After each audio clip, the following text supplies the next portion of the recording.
We have a story here from Bloomberg Technology. Let's just hear it for them. They explain the situation pretty well, I think. Okay, let's get to the facts, because last year Netflix told us more than 100 million households currently use memberships of Netflix. They don't pay for it, and they wanted to crack down on this password sharing. Yeah, that's understandable. I don't think it's been illegal, but it's always been against Netflix rules to really do the password sharing thing from the jump. They just have never enforced it. And there have been lots of questions going around in the cord cutting community, in the Netflix community, about what exactly Netflix is going to do to crack down on this password sharing. It looks like it's going to be the first like firm implementation of this crackdown. March.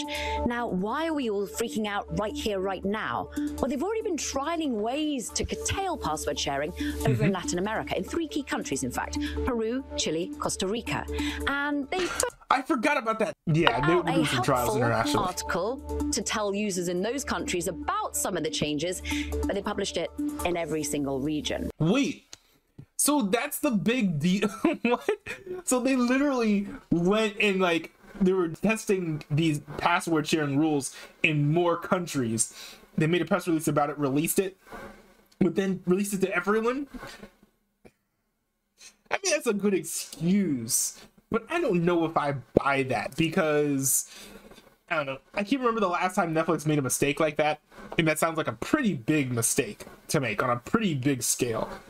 But again, no company is perfect, so it's possible that it was a mistake, but I don't know. Putting my tinfoil hat on, I'm gonna say that that's a cop-out. The users are being asked to set a primary location for where they use Netflix on their devices, and then Netflix will track a mixture of IP addresses or device IDs, account activity, to see if anyone outside the household is using that password. Now that's interesting. I heard that it was actually mostly going to be based on SSIDs and location, as well as IP addresses. I did not know that you're going to be able to set your own location. If they were going to set their own location, like, that's fine. I thought it was going to be based on SSIDs. For people who don't know, SSIDs are the Wi-Fi names of the access points. So if you hit your Wi-Fi, look at a list of all the different Wi-Fi networks. Every single name, that's the SSID of each Wi-Fi network. So I had thought that what Netflix was planning on doing was going in, being like, oh, okay, you're connected to home Wi-Fi 3. That's the name of the Wi-Fi network. So if you're on any other different Wi-Fi network, we know you're not home.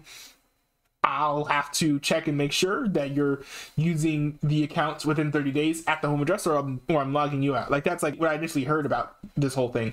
Sounds like it's a little bit more of like a triangulation of what's going on. And yes, it looks like the SSID is going to be a factor, but also, you know, your location and your IP address. So I don't know. I hope that they're not too strict with it, because I do think they're going to be people.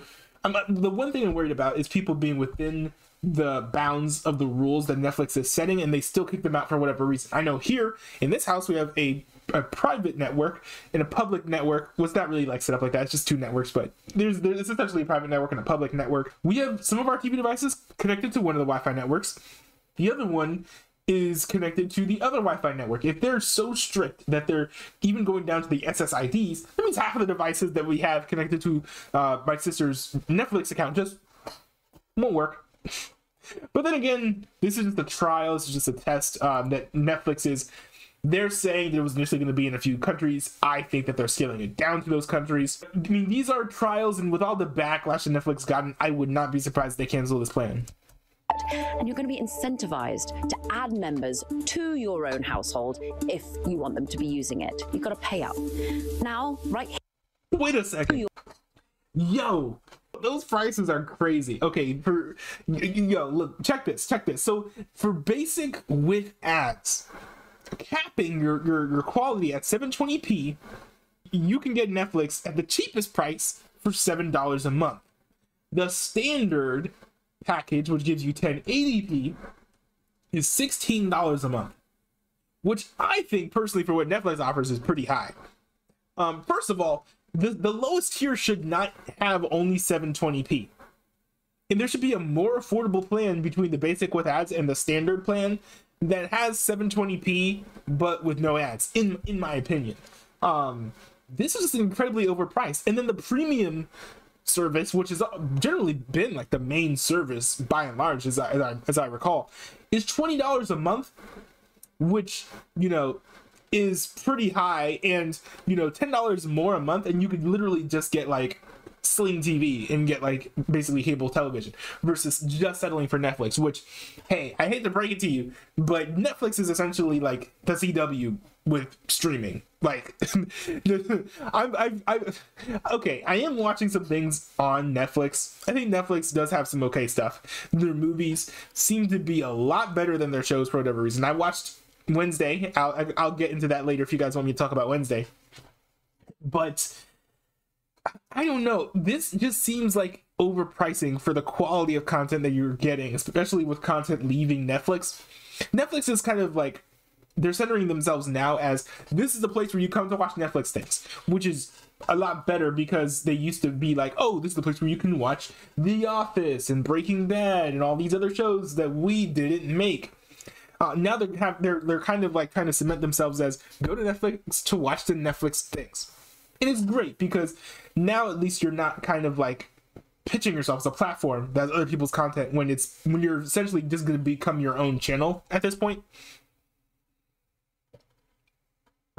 I think that's a good move. But when you go back and consider what Netflix actually has, they don't have enough, in my opinion, to be worth paying for Netflix year round. I do understand if you want to like get Netflix over the holiday season and watch some things that kind of came out that you thought were might have been interesting. But not only do the seasons of all the shows that Netflix makes have like so few episodes, but most of the shows that they make aren't even good. So if you have like 2 good seasons of a Netflix show, that's like, I don't know, maybe 15, 16 episodes. You can watch all that in maybe like 2 months and then cancel your subscription. So like, I don't understand Netflix, the idea of like thinking that Netflix without ads is worth like $16 a month is like absolutely ridiculous. This is why I've moved to buying stuff on DVDs, buying some on Blu-rays, on iTunes. You see all of that over there? That is because of the price hikes that you're seeing on Netflix, on all these other streaming services. That's like one of the main reasons why I started collecting these things, is because I want to get off of a lot of these streaming services. You're paying exorbitantly high prices for mid-tier content. You're paying premium prices for mid content. 50 cents more, you get HBO Max, and almost everything on HBO Max is better than what's on Netflix. There's like, I'm looking at these prices and I'm honestly surprised. Now, part of it is kind of maybe to Netflix's point here. I've spent most of my time on Netflix using somebody else's account, so I never really had to think or really bother with the price. But I'm just looking at this, and this is just absolutely like ridiculous. This price is way too high. Yo, I have so many shows over here that are good that I did not. There's no need to pay this much money just to be able to turn on the TV and watch something. It's ridiculous. Sorry, I got stuff. I just stuff like sitting here. You've got a payout. Now, right here in the US, take a deep breath. Nothing is exactly happening at this moment. But what's clear is Netflix is going to have to use all of its storytelling skills to get you and I on board with these changes. Yeah. The big thing Netflix is going to have to do is they're going to have to make their content better, and they have not demonstrated that that's something they're willing to do. People have been complaining about the quality of the Netflix shows, as well as canceling the shows that they make that are actually good, for years now. Netflix, I think, is kind of abusing their position as the primary streaming platform. Netflix is ubiquitous, right? You look around, pretty much everyone has Netflix, and a lot of this is probably because of password sharing. But Netflix, I think, has just been abusing their position. They've been making low quality content. They've been slowly creeping up the prices and canceling the shows that are actually good. And there's always this outcry, right? Like the current one is like new. It's like Inside Job, right? Inside Job is a new thing where people are like, "Oh no, they canceled the show that was great." Well, yeah. But you're going to stick with Netflix, and that's literally why they're going to keep on doing this. Because if you actually take a stand and you're like, hey, I'm canceling Netflix until you bring back Inside Job, which, by the way, season 2 was greenlit, and they were actually in the process of producing it. If you don't bring that show back, I'm not coming back to Netflix. That's an easy way to put pressure on Netflix and make them actually behave better as a company and as a brand and as a service, because people are just going along with all these changes that Netflix makes no matter how much they complain. And so if they are still paying at the end of the day, then why would Netflix change their strategies? The only thing I can think of is perhaps there is going to be a tipping point where eventually people are fed up and they're like, I've had enough. I am not taking what Netflix is giving me, what Netflix is doing to me anymore. And then people just like jump off a cliff. They just dive off of Netflix in droves, and then the subscriber count plummets. That would be interesting to see. Oh, Ed, the furor, the outrage that was across Instagram, that was across Twitter, as people got this the wrong way round, thought it was being enacted in the US immediately. And what was so ironic, I suppose, is actually Netflix had some strong news coming out on Wednesday. They wanted to talk about Netflix spatial audio, an amount of more devices if you have the premium Netflix subscription. And instead it got drowned out by this. We thought this would be ads. Well, it wasn't even... They didn't even do a proper announcement, right? They just added to like the FAQ page.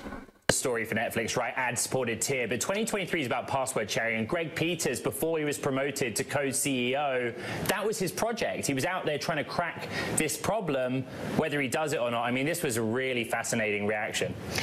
It really was. And I think now we're going to have to hear from Netflix about how this might be enacted, the trials that were going on, and what it's actually going to mean for you and me eventually in the US. Remember back in 2017, they were saying it was all about password sharing. Now it's a very different matter when it comes to numbers.